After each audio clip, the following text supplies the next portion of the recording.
स्वागत है आपका वाईआरएस हिंदी कहानी में। आगे की कहानी। खौफनाक सुरंग पार्ट 3।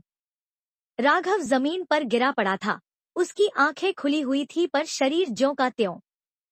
अर्जुन और कबीर ने उसे हिलाया पर उसकी आंखें एक जगह पर ही टिक गई थी, जैसे वो किसी और दुनिया को देख रहा हो। राघव चिल्लाया, उठ जा, ये मजाक नहीं है। पर तभी कुछ ऐसा हुआ जिसे देखकर दोनों सन्न रह गए। राघव की बॉडी धीरे धीरे हवा में उठने लगी। एक अदृश्य ताकत उसे ऊपर खींच रही थी। उसकी गर्दन एक तरफ मुड़ने लगी और एक भयानक आवाज गूंजने लगी, मानो सुरंग खुद कर रही हो। कबीर ने डरते हुए टॉर्च उस तरफ घुमाई जहां से आवाज आ रही थी, और जो उन्होंने देखा, उनकी सांसें वहीं थम गईं। एक औरत, सफेद साड़ी में, पर चेहरा अधजला।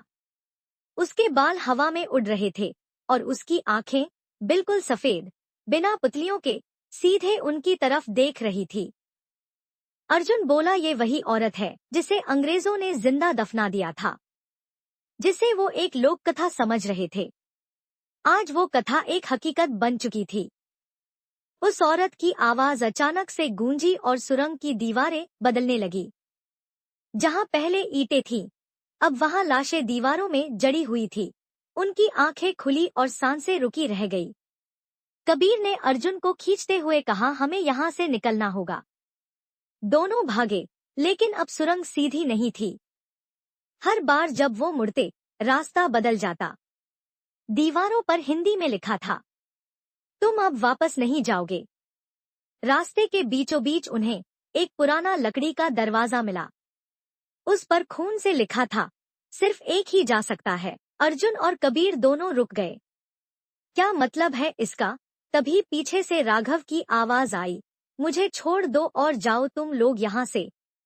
वो अब अपने होश में था, पर उसकी आवाज गहरी और थकी हुई थी। तभी कबीर बोला, हम तुझे छोड़कर नहीं जा सकते। इस पे राघव बोला, अगर तीनों कोशिश करेंगे तो कोई भी नहीं बचेगा। और तभी वो दरवाजा अपने आप खुल गया। एक तेज सफेद रोशनी भीतर से फैली और किसी ने फिर कहा, चुनाव करो। क्या अर्जुन और कबीर में से कोई अपनी जान देने को तैयार होगा? क्या राघव की कुर्बानी सच होगी या सुरंग का अगला खेल? दोस्तों, आगे उस शापित सुरंग में क्या हुआ, ये जानने के लिए कहानी का नेक्स्ट पार्ट जरूर सुनें। उम्मीद है आपको कहानी पसंद आई होगी दोस्तों।